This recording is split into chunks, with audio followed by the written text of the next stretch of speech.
আজ রাতে বা কাল সকালে লন্ডন নেওয়া হবে বেগম জিয়াকে, সঙ্গে থাকবেন চিকিৎসক সহ 14 জন। আসছে কাতারের এয়ার অ্যাম্বুলেন্স, ব্রিফিংয়ে ডাক্তার জাহিদ। আইসিসির গ্রেফতারি পরোয়ানা মাথায় নিয়ে আজ ভারতে আসছেন পুতিন। নয়াদিল্লি পৌঁছানোর আগেই সামরিক চুক্তি অনুমোদন মস্কোর, পর্যবেক্ষণ করছে যুক্তরাষ্ট্র। ইউক্রেনের ডনবাস পুরো নিয়ন্ত্রণে নেবে রাশিয়া, হুঁশিয়ারি পুতিনের। যুদ্ধবন্ধে ট্রাম্পের প্রস্তাব প্রত্যাখ্যান করেননি রুশ প্রেসিডেন্ট, দাবি ক্রেমলিনের।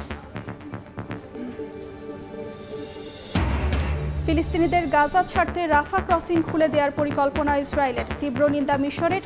চুক্তি অনুযায়ী জিম্মির মরদেহ ফেরত দিল হামাস। এবং উত্তেজনার মধ্যেই ট্রাম্পের সঙ্গে ফোনালাপের বিষয়টি নিশ্চিত করলেন মাদুরো। শান্তির পথ সুগম করেছে, দাবি ভেনেজুয়েলার প্রেসিডেন্টের।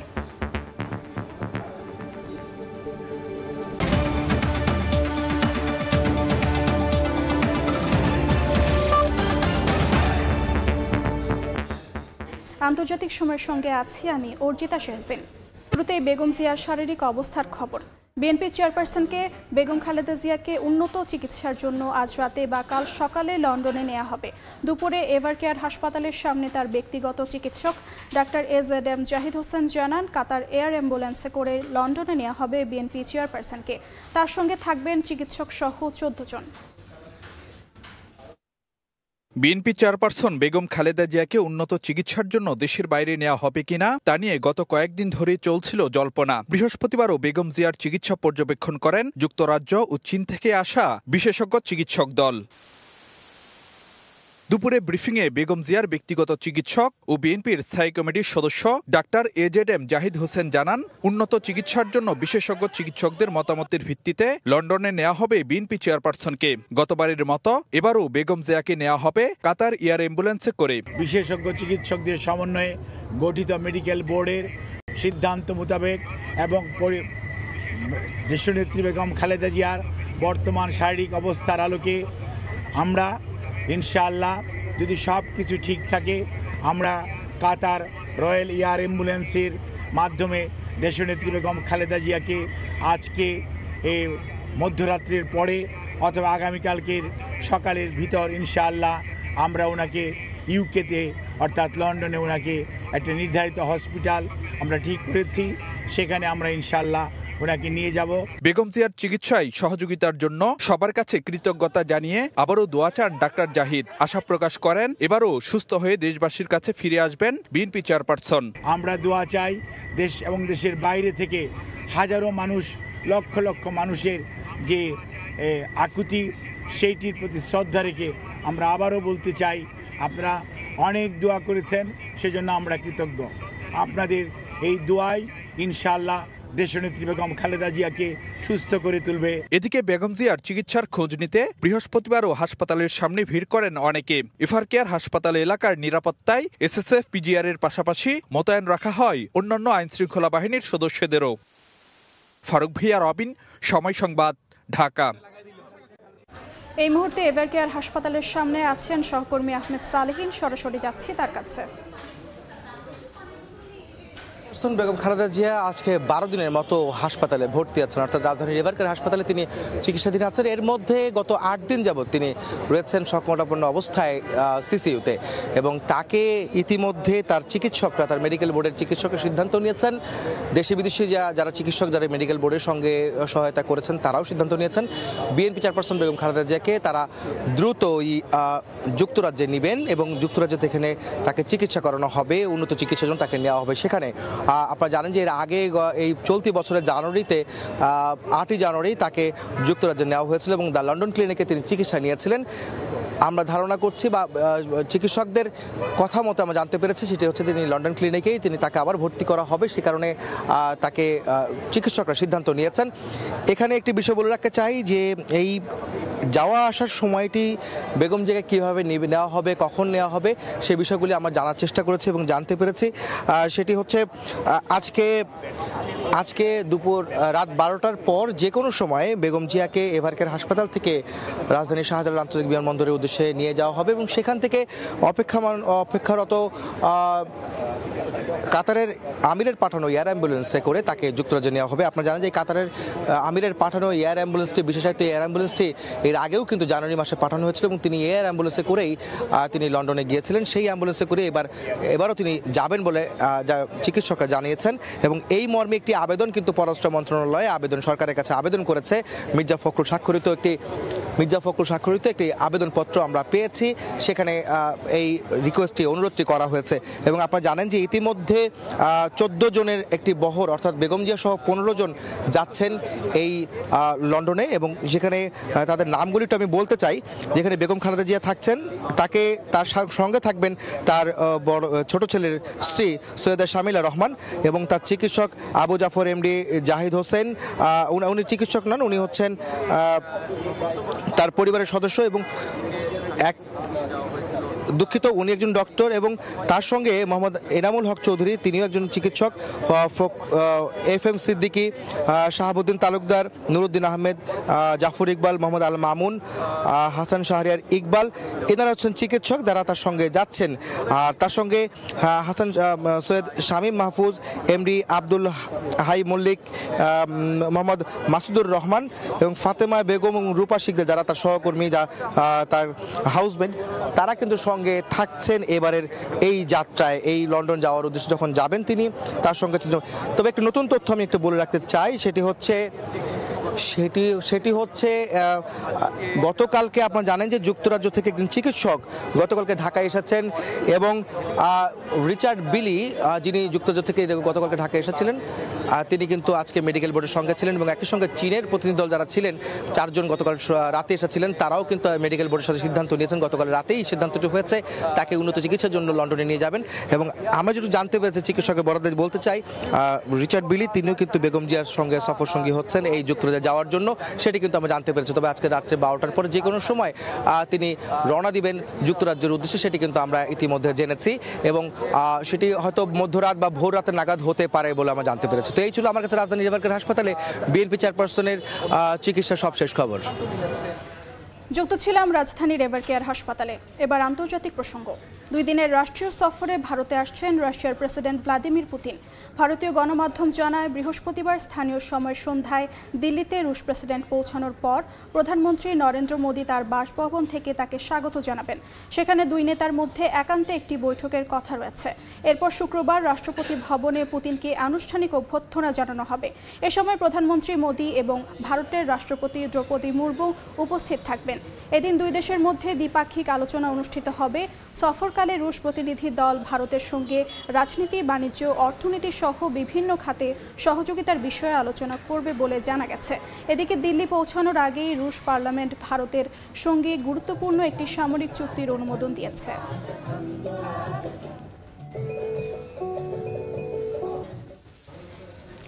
ইউক্রেনের ডনবাস পুরো নিয়ন্ত্রণে নেবে রাশিয়া বলে হুঁশিয়ারি দিয়েছেন প্রেসিডেন্ট ভ্লাদিমির পুতিন।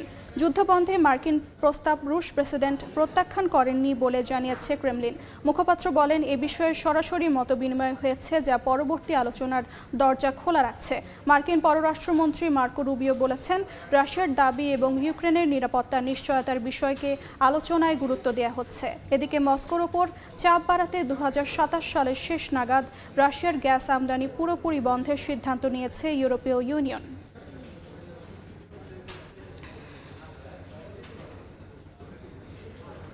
আন্তর্জাতিক সময় আরও থাকছে। যুক্তরাষ্ট্রের উত্তর পূর্বাঞ্চলে মৌসুমের প্রথম তুষার ঝড়ের আঘাত, বন্ধ শিক্ষা প্রতিষ্ঠান, 6 অঙ্গরাজ্যে সতর্কতা জারি, জাপানে বিপর্যস্ত যোগাযোগ ব্যবস্থা। সীমান্ত খুলে দেওয়ার সিদ্ধান্ত নিয়েছে ইসরায়েল, তবে ক্রসিং দিয়ে কেবল গাজার বাসিন্দারা উপত্যকা ত্যাগ করতে পারবেন বলে জানিয়েছে তেল আবিব। এই সীমান্ত দিয়ে কোনো ত্রাণ বা সহায়তা প্রবেশ করবে না। এটিকে মার্কিন প্রেসিডেন্টের শান্তি পরিকল্পনা পরিপন্থী ও একতরফা সিদ্ধান্ত আখ্যা দিয়ে তীব্র নিন্দা জানিয়েছে মিশর। যুদ্ধবিরতি চুক্তি অনুযায়ী আরও এক ইসরায়েলি জিম্মির মরদেহ হস্তান্তর করেছে ফিলিস্তিনি স্বাধীনতাকামী সংগঠন হামাস। অন্যদিকে দখলদার বাহিনীর ড্রোন হামলায় উপত্যকায় 2 শিশুসহ 7 জন নিহত হয়েছে। যুদ্ধবিরতি চুক্তি অনুযায়ী আরও এক ইসরায়েলি জিম্মির মরদেহ হস্তান্তর করেছে হামাস। স্থানীয় সময় বুধবার বেইত লাহিয়ায় সংগঠনটির সদস্যরা রেড ক্রসের কাছে মরদেহ হস্তান্তর করে। পরে মরদেহটি পৌঁছে দেয়া হয় ইসরায়েলে। হামাস চুক্তি মেনে এগুলোও কথা রাখছে না ইসরায়েল। তেল আবিব ঘোষণা দিয়েছে শিগগিরই রাফা সীমান্ত খুলে দেয়া হবে, তবে কেবল গাজার বাসিন্দাদের উপত্যকা ত্যাগের জন্য এটি চালু করা হবে। এর তীব্র নিন্দা জানিয়ে মিশর বলেছে এ ধরনের একতরফা পদক্ষেপ ট্রাম্পের গাজা পরিকল্পনার পরিপন্থী। মার্কিন প্রেসিডেন্টের পরিকল্পনায় ছিল রাফা সীমান্ত উভয় দিকের চলাচলের জন্য খুলতে হবে। রাফা সীমান্তের কাছের একটি এলাকায় অভিযান পরিচালনার সময় অতর্কিত হামলার শিকার হওয়ার দাবি করেছে ইসরায়েল। তেল আবিবের দাবি, হামাস সদস্যদের হামলায় কয়েকজন সেনা আহত হয়েছেন। এ ধরনের আচরণের কড়া জবাবের হুঁশিয়ারি দিয়েছেন প্রধানমন্ত্রী বিনিয়ামিন নেতানিয়াহু। ফারহাদ চৌধুরী, সময় সংবাদ। ডোনাল্ড ট্রাম্পের সঙ্গে ফোনালাপের বিষয়টি নিশ্চিত করেছেন ভেনেজুয়েলার প্রেসিডেন্ট নিকোলাস মাদুরো। বুধবার রাষ্ট্রীয় টেলিভিশনে এক ভাষণে তিনি বলেন, নভেম্বরের শেষের দিকে যুক্তরাষ্ট্রের প্রেসিডেন্টের সঙ্গে কথা হয় তার। এই ফোনালাপ দুই দেশের মধ্যে সম্মানজনক সংলাপ ও শান্তির পথ সুগম করেছে বলে দাবি করেন মাদুরো। এর আগে এক প্রতিবেদনে বার্তা সংস্থা রয়টার্স জানায়, ট্রাম্পের সঙ্গে ফোনালাপে সাধারণ ক্ষমার নিশ্চয়তায় দেশ ছাড়তে রাজি হয়েছেন ভেনেজুয়েলার প্রেসিডেন্ট। প্রতিবেদনে আরও বলা হয়, ফোনালাপে মাদুরো নিজের ও শতাধিক কর্মকর্তার জন্য পূর্ণ আইনি মওকুফ, নিষেধাজ্ঞা প্রত্যাহার ও ভবিষ্যৎ সুরক্ষার অনুরোধ করেন। যদিও নিজের বক্তব্যে এই বিষয়ে বিস্তারিত কিছু বলেননি মাদুরো। দেখছেন আন্তর্জাতিক সময়।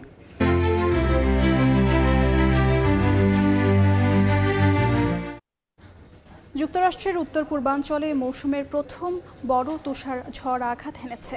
এতে স্থবির হয়ে পড়েছে যোগাযোগ ব্যবস্থা, বন্ধ রয়েছে স্কুল। ৬টি অঙ্গরাজ্যে জারি করা হয়েছে শীতকালীন ঝড়ের সতর্কতা। এদিকে জাপানে ভারী তুষারপাতের কারণে সড়ক, রেল ও আকাশপথে যান চলাচলে বিপর্যয় দেখা দিয়েছে। বাতিল করা হয়েছে বেশ কয়েকটি ফ্লাইটও। স্থানীয় সময় মঙ্গলবার যুক্তরাষ্ট্রের উত্তর পূর্বাঞ্চলে শীত মৌসুমের প্রথম বড় তুষার ঝড় আঘাত হানে। বাতাস আর তুষারের কারণে রাস্তায় চলাচল ঝুঁকিপূর্ণ হয়ে ওঠে। যান চলাচলে দেখা দেয় ধীরগতি। সড়কে বরফ সরাতে নিরলস চেষ্টা চালান কর্মীরা। বন্ধ ঘোষণা করা হয় শিক্ষা প্রতিষ্ঠান। আজ ভোরেই আমি তুষারপাতের খবর পাই। আমি একজন হাই স্কুলের ইংরেজি শিক্ষক। ব্যাপারটা বেশ রোমাঞ্চকর। যতই বয়স হোক, যত বছরই পড়াই না কেন, তুষারপাতের খবর পেলে এখনো একইভাবে ভালো লাগা কাজ করে। Massachusetts, New Hampshire, Vermont, Maine, Connecticut ও নিউ ইয়র্ক সহ কয়েকটি অঞ্চলে শীতকালীন ঝড়ের সতর্কতা জারি করেছে আবহাওয়া বিভাগ। নিউ ইংল্যান্ডের কিছু জায়গায় 10 ইঞ্চি পর্যন্ত বরফ জমতে পারে বলে পূর্বাভাস দেয়া হয়েছে। বাসিন্দাদের প্রয়োজন ছাড়া বাইরে না বের হওয়ার পরামর্শ কর্তৃপক্ষের। দুর্যোগপূর্ণ পরিস্থিতি মোকাবিলায় জরুরি বিভাগগুলো রয়েছে সতর্ক অবস্থায়। এদিকে জাপানেও ব্যাপক তুষারপাত দেখা দিয়েছে। বরফে ঢাকা সবকিছু। সড়ক, রেল ও আকাশপথে যান চলাচল ব্যাহত হয়। 13 সেন্টিমিটার পর্যন্ত তুষার জমায় বন্ধ ট্রেন চলাচল। দৃষ্টিসীমা কমে আসায় বৃহস্পতিবার কয়েকটি এলাকায় গাড়ি দুর্ঘটনার ঘটনা ঘটে। বাতিল করা হয়েছে আওমোরি হিয়োগো রুটের ফ্লাইট। বাসিন্দাদের ভ্রমণের সতর্ক থাকার আহ্বান জানিয়েছে আবহাওয়া দপ্তর। রাইসা জান্নাত, সময় সংবাদ। Thai Aluminium. The better is now the best. এশিয়ার 4 দেশে ভয়াবহ বন্যায় মৃতের সংখ্যা 13,000 ছাড়িয়েছে। ইন্দোনেশিয়ার দুর্গম এলাকায় এখনও আটকা পড়ে আছে অনেকে। উদ্ধার কাজ ব্যাহতের পাশাপাশি খাদ্য পানির সংকটে বন্যার্তরা। বুধবার শ্রীলঙ্কায় পৌঁছেছে আন্তর্জাতিক সহায়তা। সংযুক্ত আরব আমিরাত, ভারত ও বাংলাদেশ থেকে ত্রাণ সহায়তাকারী সামরিক উড়োজাহাজ অবতরণ করে কলম্বোর আন্তর্জাতিক বিমানবন্দরে। এদিকে অস্বাভাবিক বৃষ্টির ক্ষতিগ্রস্ত হয়েছে থাইল্যান্ড, মালয়েশিয়ায়। আন্তর্জাতিক সময় আরও থাকছে। ইতালির ব্রিক্সেন শহরে শীতকালীন আলোর উৎসবের 10 বছর পূর্তি উদযাপন। লাইট অ্যান্ড মিউজিক শো আয়োজন, স্থানীয় সহ পর্যটকদের ভিড়। এবার শক্তিশালী 6 মাত্রার ভূমিকম্পে কেঁপে উঠল চীনের জিংজিয়াং প্রদেশ। দেশটির ভূমিকম্প নেটওয়ার্ক সেন্টার জানায়, বৃহস্পতিবার স্থানীয় সময় দুপুরে জিংজিয়াংয়ের আকচি কাউন্টির কাছে ভূমিকম্পন অনুভূত হয়। ভূপৃষ্ঠ থেকে মাত্র 10 কিলোমিটার গভীরে ছিল এর উৎপত্তিস্থল। এখনও হতাহতের কোনো খবর পাওয়া যায়নি বলে জানিয়েছে কর্তৃপক্ষ। চীনের উত্তর পশ্চিমাঞ্চলীয় এই অঞ্চলটি আগে থেকেই সক্রিয় ভূমিকম্পীয় ফল্ট লাইন অবস্থিত। এ কারণে মাঝে মধ্যেই কেঁপে ওঠে এলাকাটি। ভারতের ছত্তিশগড়ে নিরাপত্তা বাহিনীর সঙ্গে বন্দুকযুদ্ধে 12 মাওবাদী নিহত হয়েছে। এই ঘটনায় পুলিশের 3 কর্মকর্তাও মারা গেছেন। স্থানীয় সময় বুধবার ছত্তিশগড়ের গভীর বনাঞ্চলে মাওবাদী বিদ্রোহীদের সঙ্গে আইনশৃঙ্খলা বাহিনীর গোলাগুলির ঘটনা ঘটে। ভারতীয় গণমাধ্যমের দাবি, মাওবাদী অবস্থান করছেন এমন খবরের ভিত্তিতে ওই এলাকায় অভিযান শুরু করে নিরাপত্তা বাহিনী। তাদের উপস্থিতি টের পেয়ে গুলি চালায় বিদ্রোহীরা। এ সময় নিরাপত্তা বাহিনীও পাল্টা গুলি চালায়। 2 সপ্তাহ আগে একই এলাকায় এক অভিযানে মাওবাদী শীর্ষ নেতা মাধবী হিদমা মারা যান। আগামী বছরের মার্চের মধ্যে মাওবাদী পুরোপুরি নির্মূল করার প্রতিশ্রুতি দিয়ে সর্বাত্মক অভিযান শুরু করেছে ভারতের কেন্দ্রীয় স্বরাষ্ট্র মন্ত্রণালয়। সমালোচনার মুখে স্মার্টফোনে সরকারি সাইবার নিরাপত্তা অ্যাপ ইনস্টল করার নির্দেশ বাতিল করেছে ভারত সরকার। রাজনৈতিক দল, গোপনীয়তা রক্ষাকারী সংস্থা ও আন্তর্জাতিক প্রযুক্তি কোম্পানিগুলোর প্রতিবাদের পর এই সিদ্ধান্ত জানানো হয়। মোদী সরকার গত 28 নভেম্বর অ্যাপল, স্যামসাং সহ কয়েকটি কোম্পানিকে 90 দিনের মধ্যে নতুন ফোনে সঞ্চার সাথী নামের একটি অ্যাপ প্রিলোড করতে বলে, যা ব্যবহারকারীরা চাইলেও মুছে ফেলতে পারবে না। তবে ফোন কোম্পানিগুলো এই নির্দেশ মানতে অসম্মতি জানায়। ভারতের বিরোধী দলগুলোর সমালোচনায় মেতে ওঠে। যদিও অ্যাপটি নিরাপদ এবং শুধুমাত্র নাগরিকদের সাইবার জগতের নেতিবাচক প্রভাব থেকে রক্ষা করবে বলে দাবি করে সরকার। দেখছেন আন্তর্জাতিক সময়। বিদেশি দক্ষ কর্মীদের জন্য H-1B ভিসার ফি বাড়ানোর পর এবার যাচাই বাছাইয়ের প্রক্রিয়াও কঠোর করল ট্রাম্প প্রশাসন। এক বিজ্ঞপ্তিতে যুক্তরাষ্ট্রের পররাষ্ট্র দফতর জানায়, বাক স্বাধীনতা দমনে জড়িত থাকলে আবেদনকারীকে প্রত্যাখ্যানের জন্য চিহ্নিত করা যেতে পারে। ডিসেম্বরের 2 তারিখে সব মার্কিন মিশনে পাঠানো এক চিঠিতে বলা হয়, H-1B ভিসা আবেদনকারী এবং তাদের সঙ্গে ভ্রমণকারী পরিবারের সদস্যদের জীবন বৃত্তান্ত ভালোভাবে পরীক্ষা করতে হবে। একই সঙ্গে দেখতে হবে তারা ভুয়া তথ্য, ফ্যাক্ট চেকিং এবং অনলাইন নিরাপত্তার মতো কাজে যুক্ত ছিলেন কিনা। সব ধরনের ভিসার আবেদনকারীর ক্ষেত্রেই এই নীতি প্রযোজ্য, তবে H-1B আবেদনকারীদের জন্য কঠোর পর্যালোচনার নির্দেশ দেওয়া হয়েছে। জার্মানিতে হিটলারকে অনুকরণ করে বক্তব্য দেয়ায় এক সদস্যকে বহিষ্কার করেছে ডানপন্থী রাজনৈতিক দল AfD। এক প্রতিবেদনে রুশ গণমাধ্যম RT জানায়, দলের যুব শাখার এক অনুষ্ঠানে আলেকজান্ডার নামের ওই ব্যক্তি হিটলার সুলভ অঙ্গভঙ্গি করে বক্তব্য রাখেন। ঘটনাটি উপস্থিত সবার মধ্যে বিরূপ প্রতিক্রিয়ার সৃষ্টি করে এবং অনলাইনে সমালোচনার জন্ম দেয়। এমন প্রেক্ষাপটে তাকে দল থেকে তাৎক্ষণিকভাবে বহিষ্কার করা হয়। এ ঘটনায় AfD ঘিরে নতুন করে চরম ডানপন্থী তৎপরতার অভিযোগও উঠেছে, যদিও দলটি সাম্প্রতিক জরিপে জার্মানির শীর্ষ জনপ্রিয় দলগুলোর একটি। দেখছেন আন্তর্জাতিক সময়। শীতকালীন আলোর উৎসবের 10 বছর পূর্তি উদযাপন করছে ইতালির উত্তরাঞ্চলীয় শহর ব্রিক্সেন। জাতিসংঘের শিশু বিষয়ক সংস্থা ইউনিসেফের সঙ্গে যৌথভাবে উদ্যোগ নিয়েছে ইতালীয় সরকার জর্জিও মরোদার। ঐতিহাসিক বিস্পর্শ প্যালেসের দেয়ালে আলোর মাধ্যমে সুর আর গল্প মিলিয়ে তৈরি করা হয়েছে 20 মিনিটের লাইট অ্যান্ড মিউজিক শো ওপস, যা দেখতে ভিড় করছেন দর্শনার্থীরা। রঙিন আলোয় আলোকিত দেয়ালে বিভিন্ন রঙের ছোঁয়া, সুর আর গল্পে তৈরি হয়েছে এক মোহময়ী পরিবেশ। ইতালির উত্তরাঞ্চলীয় আলপসের শহর ব্রিক্সেনে শীতকালীন আলোর উৎসবের 10 বছর পূর্তি উদযাপন করা হচ্ছে এভাবেই। জাতিসংঘের শিশু বিষয়ক সংস্থা ইউনিসেফের সঙ্গে যৌথভাবে অনুষ্ঠানটির উদ্যোগ নিয়েছে ইতালীয় সুরকার জর্জিও মরোদার। ঐতিহাসিক বিশপস প্যালেসের দেয়ালে তৈরি করা হয়েছে 20 মিনিটের লাইট অ্যান্ড মিউজিক শো, যার নাম দেয়া হয়েছে ওপস। এই বিশেষ প্রযোজনার সঙ্গীত করেছেন কিংবদন্তি সুরকার জর্জিও মরোদার। ইউরোডিস্ক আর ইলেকট্রনিক মিউজিকের পথিকৃৎ মরোদার জানান, আকর্ষণীয় সুর আর গল্পের মিশেল শুধু শিশুদের জন্য নয়, সবার জন্য। বিশেষ করে বড়দিনে মানুষ এমন কিছু চায় যা চাপ ভুলিয়ে একটু শান্তি দেয়। ওপস নামের ছোট একটি চরিত্রকে কেন্দ্র করে ফুটিয়ে তোলা হয়েছে এই গল্পের থিম। গোটা শহরে ছুটে বেড়ানোর পর অনেক কষ্টে নিজের ঘর খুঁজে পাওয়ার গল্পই এই প্রদর্শনীর মূল আকর্ষণ। শহরের অন্য প্রান্তে ব্রিক্সেন ক্যাথেড্রালের সামনে চলছে ঐতিহ্যবাহী বড়দিনের বাজার। হাতে তৈরি টিরোলিয়ান পণ্য, মৌমাছির মোম দিয়ে বানানো অলংকার, কাঠের খোদাই আর স্থানীয় খাবারের স্টল, সব মিলিয়ে দেখা গেছে উৎসবের আমেজ। নাদিম মারজান, সময় সংবাদ। আন্তর্জাতিক সময়ের শীর্ষ সংবাদগুলো জানিয়ে দিচ্ছি আরেকবার। কাল ভোরে লন্ডনে নেওয়া হবে বেগম জিয়াকে, সঙ্গে থাকবেন চিকিৎসক সহ 15 জন। আসছে কাতারের এয়ার অ্যাম্বুলেন্স, ব্রিফিংয়ে ডক্টর জাহিদ। আইসিসির গ্রেফতারি পরোয়ানা মাথায় নিয়ে আজ ভারতে আসছেন পুতিন। নয়াদিল্লি পৌঁছানোর আগে সামরিক চুক্তি অনুমোদন মস্কোর পর্যবেক্ষণ করছে যুক্তরাষ্ট্র। এবং ফিলিস্তিনিদের গাজা ছাড়তে রাফা ক্রসিং খুলে দেওয়ার পরিকল্পনা ইসরায়েলের। তীব্র নিন্দা মিশরের। চুক্তি অনুযায়ী জিম্মির মরদেহ ফেরত দিল হামাস।